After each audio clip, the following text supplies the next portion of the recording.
Hello, everybody. My name is Ruham Manzoor, and I'm the managing partner of Maces. Welcome to another episode of Study Abroad with Maces. Again, we are continuing on our series of Be on Top of the World with some of the top-ranking universities in the world, and definitely UK as well. And also members of the prestigious Russell Group of Universities. So we're very privileged to have so many partners in the prestigious Russell Group of Universities. Today, we're here with Donna Gall from the University of Glasgow. Hi, Donna. How are you? I'm very well, thank you. Thank you so much for having me today. It's always a pleasure to have you. I think we go back quite a few years of working together, and it's always such a pleasure working for Glasgow. I've personally visited the campus, and it's historic camp. The buildings. I think the building is so old. It goes back for hundreds of years. I'm sure Donna will. It's the fourth oldest English-speaking university in the world, right, Donna? Yeah, that's right. We've been around a long 1454. time. 1454 or 1451. Yeah. 1451. 3 years even young, So close. older. I mean, So what's 2 years when it's to be honest, so that's literally. I mean, that's like almost 600 years. yeah, You know. yeah. I mean, my math isn't great, but it's Yeah, quite yeah. old. So Yeah, 570 years. My God. Anyway, so that is 571 years to be exact. I hope I'm not using calculators. So it's a old university, but with a very modern and cutting edge faculty with some of the most upfront research that goes on in the world goes on at the University of Glasgow. So one of my favorite. I mean, again, as I said, what makes university experience great is not only the university itself, the ranking. Of course, yeah, that's great and it's good to have, but it's also about the people you meet, the experiences you have, and when you go to a city like Glasgow, where again it's not a small city, it's a big city, but it feels like a small city, as people are friendly, they'll come out to you, say hello, and so it has all of that. So that it's a absolute pleasure. So the way we work, Donna, is that of course you're gonna give us a presentation of the university, and yeah. you'll share a presentation, and then our students will then, if they have any questions, they'll ask. Now, how's the weather in Glasgow? I always ask the weather because it's a topic close to my heart. I feel like this is possibly the most unfair question because right now we are in the heart of winter. So but I will say that it's dry, and it is today it's been cloudy with a mixture of blue skies, but it's not been particularly cold this January. So it varies between sort of 3 degrees Celsius but in some cases up to 10, which is quite mild for this time of year. So I was saying earlier, we've not had a lot of snow, we've not had a lot of frost. We might get some in February, but then spring will start to kick in. So it's I'm hoping we get off scot-free without too many cold snaps this year. Yeah, well, I'm in Toronto, so it gets really cold. In fact, last week there was 60 centimeters of snow, and I had to shovel that. And I can tell you, I had to have a lot of Tylenols and hot chocolate after that because there was nothing that was going to satisfy. So, you want to share your presentation, Donna? We can maybe start with Let's get cracking. Okay. Yes. Let me just. So hopefully, I think it'll just. Yep, you can see that. Okay. Yes. Okay. So I guess I'll get started then. So my name's Donna. I'm the Senior International Officer for South Asia from the University of Glasgow. And today what I'm going to do is go over some of the main topics that we share with students to kind of get them started thinking about the university.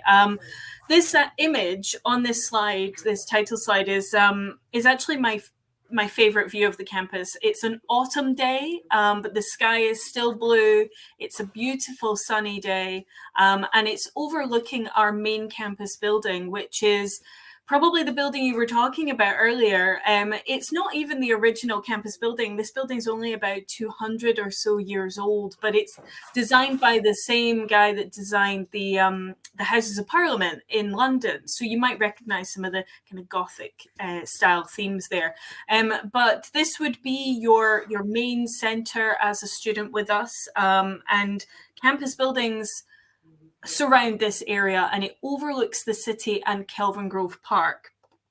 Now, we, as you've said, are quite an old institution. We're actually classed an ancient institution within the UK because we are so well established, but we're also a top 100 institution. So we're 73rd in the QS World Rankings and 86th in the Times Higher Rankings.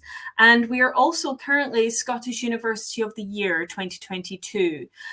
So these are the kind of facts that might be useful when you're thinking about, where am I going to get that strong education within the UK? We are a member of Russell Group, as you mentioned, which is a group of research-intensive institutions in the UK. If you're not familiar with the term Russell Group, you might be similar to things like the Group of 8 in Australia or perhaps Ivy League in the US. So just some comparisons. We are also quite a large institution, and you'll see that from the portfolio of subjects that we offer. We've got around 33,000 students on campus with us, and they come from over 140 different countries around the world. So it's a very diverse student body. And we also have a very diverse staff body as well. So it's a very international environment. So just to kind of continue on the theme of, the variety, I'm not going to dwell too much on this slide, but it just shows you that our strengths are not just in one particular field, but across a range of different areas. So that's definitely something that students find with us. It's not just one area that we are strong in, and you'll find quite a variety of subjects with us. So we are a Scottish institution, and I'm just dwelling on this image because this is one of the beautiful vistas that you will see when you visit Scotland. This is in the Scottish borders, so it's very easily accessed, maybe an hour or so from the university.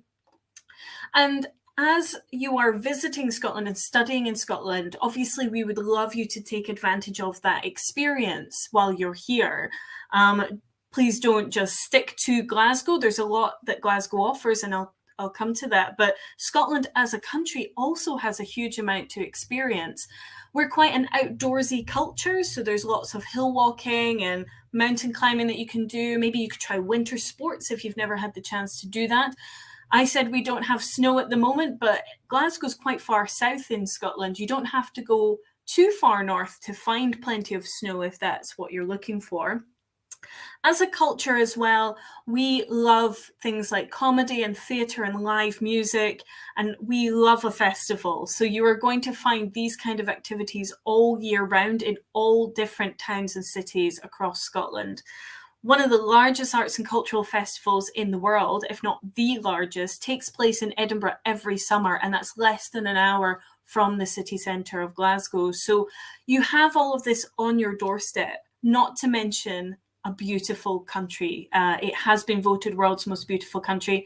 As a Scot, I am biased. I would say it's beautiful anyway, but it has been voted by the Rough Guide most beautiful country in the world. So it isn't just me that says this.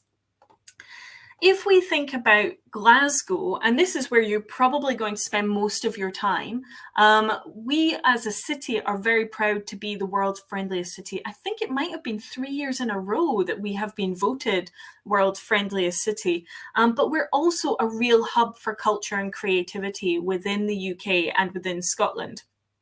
In particular, we are the UNESCO City of Music, and the building that is on this slide is the Scottish Hydro. And this is one of the busiest venues in the world. Not least, it was also one of the host buildings for COP26, which was held on our doorstep here in Glasgow in November last year. So you may even recognize this building from the news.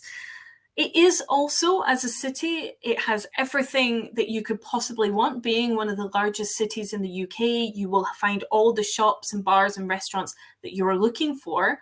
But there is also a great deal of green spaces. So over 90 parks and gardens for you to explore, including Kelvin Grove Park, which is right next to campus, and the Botanic Gardens. So a huge amount of choice and a lot to explore while you're here.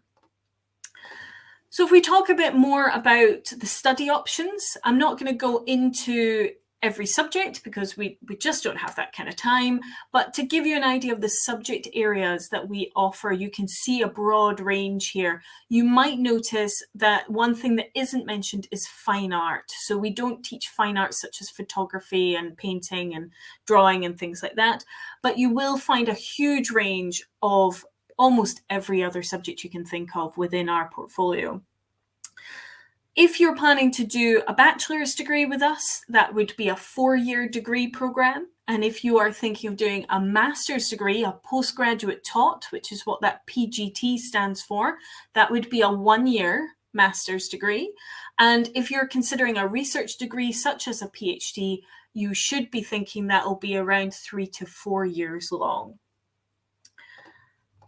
So, entry requirements. This is one of the things we get asked quite a lot, and we may get asked more about that today, but I just wanted to give you some guidance. Now, if you are studying at potentially an international school or a school that is offering A-levels and or the IB system, then you will find those requirements on our individual program pages, very clearly explained what the overall grade expectations are, what the subject-specific requirements are. It's all listed there. So I've just given you a kind of bracket to kind of understand where the expectations would be, but please do check the individual course pages to know exactly what we would be looking for.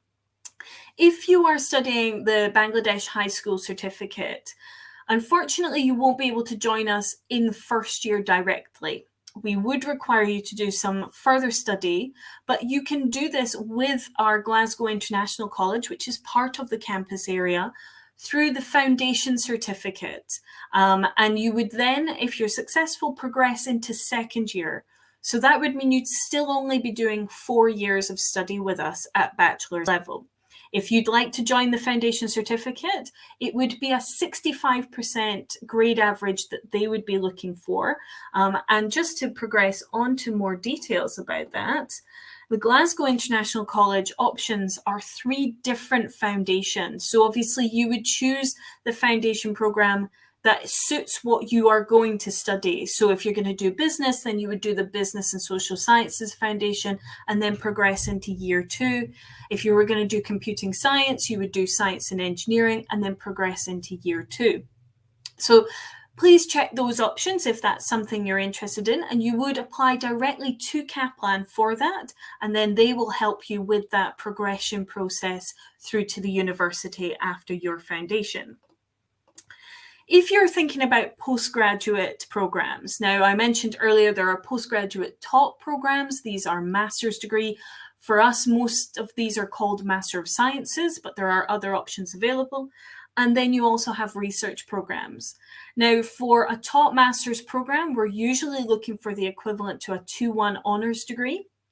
And in Bangladesh, this is for us, mostly between GPA 3.2 and 3.5, but it will very much depend on you as an individual and the grades that you've achieved within your subject and the institution that you have studied at. It will also need to be a 4-year degree.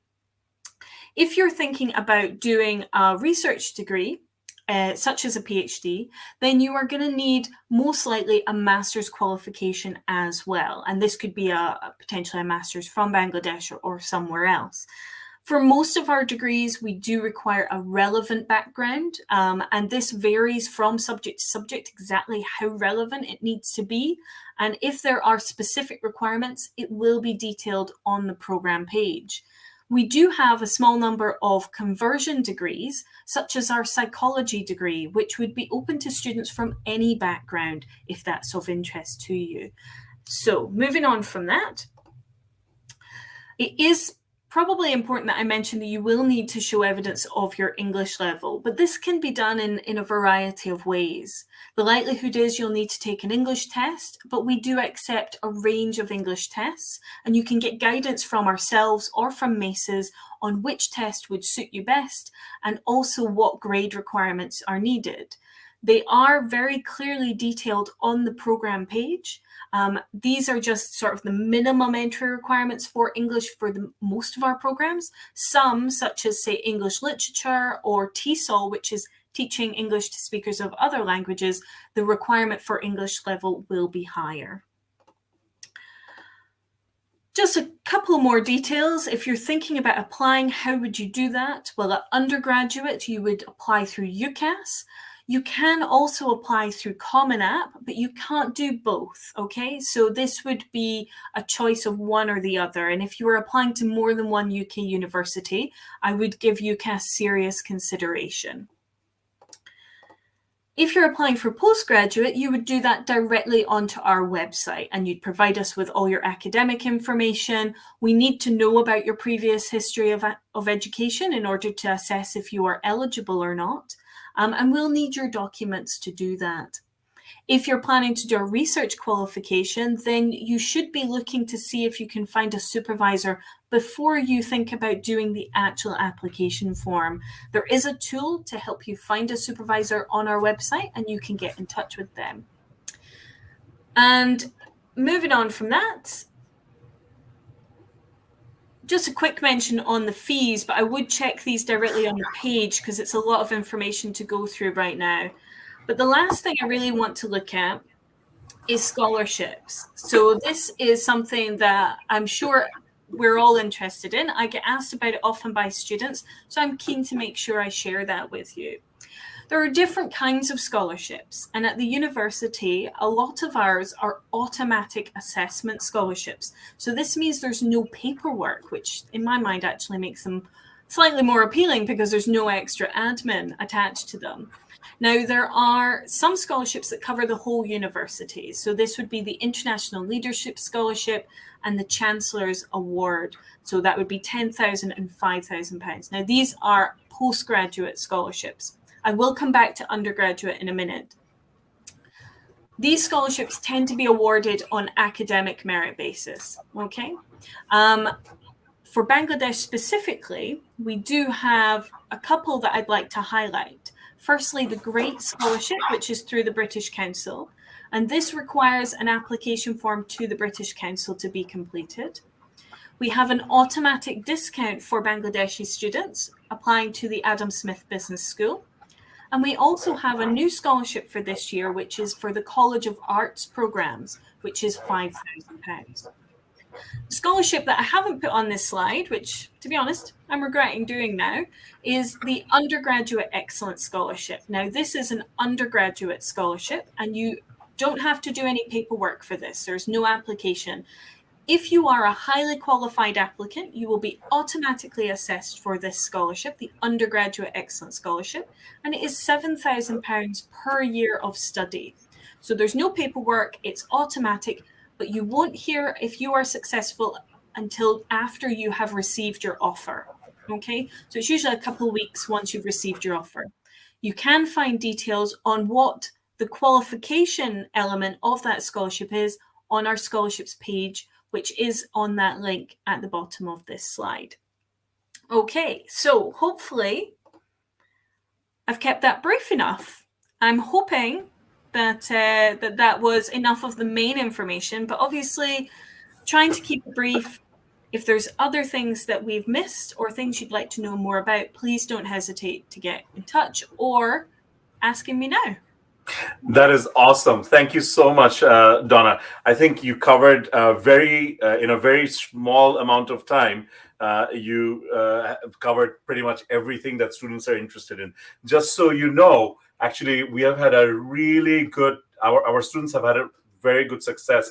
In fact, the international scholarship results came out for about I think 7 or 10 of our students already got it. So that Oh, wow. is really, Okay. really, Oh, that's wonderful. we are Yeah. really happy about that, because we hope that this will take them to accepting the offer from such a great university. I mean, I feel like every time I speak with you, or look at University of Glasgow, I feel like going back for my universities, because Another again, thing. third, three consecutive, like, world's friendliest city for 3 consecutive years. That's not a matter of joke. I mean, considering the number of cities that are out there. I live in Toronto, which is quite friendly. I must say, we're a very friendly city. But So even there's a lot past of that, Scots that have emigrated to Canada, so you might yeah. find it's the Scottish influence. I mean, it's true. I'm not by birth a Glaswegian, but the phrase that the statement that they use to describe Glasgow is "people make Glasgow." Everybody is welcome here, and it really doesn't matter where you're from. Once you're here, you're Glaswegian. It doesn't matter if what accent you have or anything like that. Once you're here, you are Glaswegian, and it doesn't really matter. So people talk, and students say this regularly, that they get stopped in the street, they get asked about their life, what made you choose coming to Glasgow, etc. So there's a lot of that kind of interest in other people's lives and whatnot. So yeah, exactly, and it does make a huge difference. And I'll tell you, I have had students who went to, like, some of the top ranked universities in the world, like Glasgow, but I'm talking about top 5 in the world, and they came back depressed because they felt that they weren't welcome, or there was too much stress and things like that. So your Yeah. environment has a big impact on your happiness and your capacity to take the most out of your degree, and that's where a city like Glasgow, or studying there, can be can be the difference. Yeah, it can really be And conducive to making your experience enjoyable. You're more likely to soak up your studies if you are overall happier. And the university in particular has a real emphasis on well-being. It takes it very, very seriously. And obviously there's been a lot of challenges for the world in the last 18 months, 2 years. And the university's really tried to hit that, covering those elements and making sure that students do feel safe and secure and happy while they're with us. So it's really important to us. and this was actually evident when I was there, where I met at least 4 or 5 students during our program who started with either a foundation or an undergraduate degree, then did their masters, and then did their PhD. Now that is a sign that they have had a good time, because you have to understand, like, why would anybody? Okay, you have got your undergrad done, then now you want to move on to somewhere else. But if you had that great a time, then you stick around. So I met at least 4 or 5 students who went through that whole journey. So it goes to show, that it is one of the friendliest places. Now, the first question, is from Jisanul, where she asks, can I get admission for master's program in civil engineering university? Jisan, in order to check the eligibility, of course, we need your academic background. But if you have an undergraduate degree from some of the universities in Bangladesh, it's a 4-year program. So as long as you have a GPA of 3.2 above to 3.35, depending on the university, you definitely can get admission to the Master of Civil Engineering, right? Sorry, I didn't want to. We offer a master's in civil engineering and a master's in civil engineering and management. So obviously some choose to take that management option as well, so that they get that combined skill set. But definitely have a look at the program on our web pages and submit an application if you think that you're eligible. Absolutely. Awesome. And on that point, if you would like to apply to the University of Glasgow, we would really, really be privileged to be part of your application. So Maces, we've been handling University of Glasgow admissions for a long time. We have had almost well, I shouldn't say almost. We have had 100% visa success rate over the 15 years that we have been in business. So we're very happy helping. We don't charge anything to our students, so it's completely free. Wonderful. So it's really a no-brainer. So please get in touch with us. You can get in touch with us by phone 017-5566-00. Sorry, 017-5566-0803. We have three offices. One office is in Gulshan in Navana Tower. Another office is in Dhanmondi, and the third one is in Sylhet. If you go to our website www.macesbd.com, you'll find us or find our addresses there. You can also message us on Facebook. If you're watching us on Facebook, send us a message, and we'll be happy to respond. So I just wanted to put it out there, Donna, for those who are considering applying. Could you tell us about the subjects like cybersecurity? Well, it's, for want of a better phrase, not specifically cybersecurity, because we don't currently run a master's in cybersecurity. However, I do have 2 masters related to computing science for those who've done computing science before. So that would be data science and also MSc computing science. But we also have 2 degrees in computing science for those who've not done computing science before. So that would be information technology and software development. But at the moment, we don't currently offer a master's in cybersecurity, I'm afraid. Okay, all right. I mean, there is cybersecurity, of course, is an offshoot of the computer science program. So you can do your thesis around any subject you choose to do. So that's also another. Absolutely. There's definite potential to explore that subject area within those degrees, but it would not be just cybersecurity. Excellent. Well, not excellent. Let's hope we have cybersecurity, because we're seeing more and more people applying to that program. Donna, there's another question came about Malaysia. So in Malaysia, there are lots of British based universities where it's a 3-year degree, and also a lot of Malaysian universities have 3-year programs, like Taylor's University and stuff. So do you accept? We do accept a range of qualifications from Malaysia. It would depend on where this qualification was from, but I'm willing for this student to get in touch with me directly if they'd like. So we do have a Southeast Asia team that I can check with in more detail about that. But there is a range of qualifications within Malaysia, so I would need to check before making a guarantee, a sweeping guarantee on that. But more than happy to investigate that a bit further.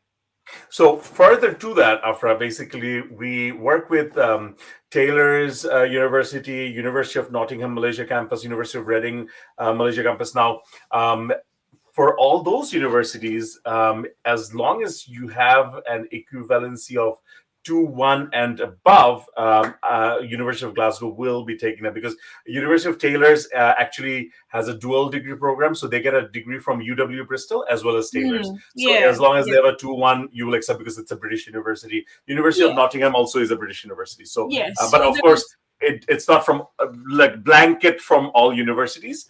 So it's just, I just don't want to say that I can guarantee that we'll be able to accept it. But if it's the equivalent to, say, you talk about University of Nottingham, I don't know their Malaysian qualifications inside out. But it's the same. Standard would be a 3-year bachelor's at University of Nottingham. So obviously we would consider that. But it's more than happy to investigate further. Do you provide ICAS for foundations? I am going to plead ignorance here. I'm afraid I'm not familiar with ICAS. So basically, ICAS is an integrated CAS. So a lot of universities offer, but I guess that's not how it works here in Glasgow. No, I don't think it is, but they'll get lots of support on that process. It's an integrated CAS is usually when there is no element of risk that the student won't progress. So that's my understanding. I'm not a visa expert, so don't ask me for any visa advice, but I don't believe it's an integrated CAS from foundation. No, I actually do know, because I do work with Kaplan as well. So just to answer your question, it is not an integrated CAS. However, the one thing I'll say about University of Glasgow's foundation program is it's actually not really a foundation in the traditional foundation sense, because once you finish the foundation, you enter year 2 of university. So you know, it's a 4-year program where the foundation constitutes the first year, Yeah. and you Rather get a than an lot of extra year. support for you know, that. So you know, feel free to apply and see. It is not an integrated CAS, which means once you're done with your foundation, you'll of course have to reapply for your visa. But you know, it's a, again, relatively no risk process as long as you apply through us. Anyway, so the next question is from Athar. Oh, so he was asking about the. He probably was one of the people who said that program was available. Um, Hi, Donna. What would be an ideal profile to get international leadership scholarship of £10,000? Is this applicable to both UG and PG? So, in simple terms, no, that's a postgraduate scholarship. So, it would only apply to postgraduate programs. But if you like, I can tell you again about the undergraduate scholarship once we've chatted about this. So, the International Leadership Scholarship covers the majority of programs at the university, and we offer this on a merit basis, and it would be for highly qualified applicants. So it would really be for those with the strongest profiles. So if the minimum GPA was 3.2 or 3.5, then it would be well above this, that those graduates would be considered for those scholarships. But there isn't an exact profile for that. Obviously, students can get in touch with us if they'd like to know more. And obviously, we are looking at those qualifications. That's the main basis for it. And it is a £10,000 scholarship, so not a fully funded scholarship. It's important to remember. And there is a limited number of these. So this is also a reason to apply early and not to leave applications to the last minute, because obviously once those scholarships are allocated to students, then there may not be allocations left for later applicants. Donna, that brings us to the end of the questions from our audience, but I have a couple of questions. Sure. What kind of support is provided to students post their studies, or during their studies, that will allow them to pursue a career in the UK? Okay, so one of the things that is definitely worth investigating is our career service. Now, this is a service that's open to all applicants. As soon as you're enrolled as a student, you have got access to this facility, and you have it for the duration of your studies and for 2 years post-graduation. So it doesn't mean that as soon as you have stopped studying that you don't have access to that. You can get their services for up to 2 years beyond that. Oh, wow. So they provide a huge amount of support. And obviously students, especially today, but I don't think this has ever not been true, students are always concerned about employability. And obviously going to do the degree and studying hard and working hard to get your grades, etc., that's important. But it is also important to work on those other areas and making sure you don't miss out on opportunities. So the career service provide a range of options. It can be as simple as a jobs fair. It can be as simple as a workshop on writing your CV or working on your interview skills. There's a huge range of options like that you can engage with. One of the other things I'd like to highlight about the career service is the internship hub. So the internship hub advertises internships that are exclusive to Glasgow students. Now, these internships could be during your studies, or it could be something during vacation time, or it could be post-graduation as well. You can also get guidance on applying for your post-study work visa, which is now called the graduate visa. And anyone completing their bachelor's degree, their master's degree, or their PhD will be eligible for that. And if it's a bachelor's or master's, then you will get 2 years on that visa. And it's very straightforward to apply for. You don't have to have a job to apply for that visa. So there's no sponsorship requirement, and there's not really any restrictions on what kind of work you do. The other thing is, if you're a research student, a PhD graduate, then it would be a 3-year post-study work options. So there's lots and lots of systems in place to help students find that. The other thing I'd mention is the Career Service will help you find part-time work while you're a student as well, if that's what you want to do. It's not obviously compulsory, and you are limited to 20 hours a week during term time, which is important not to mess around with that. But that may help you gain experience for longer term. And likewise, obviously, they'll give you help with finding that work after graduation as well. So you'll get that kind of long-term support for postgraduate working.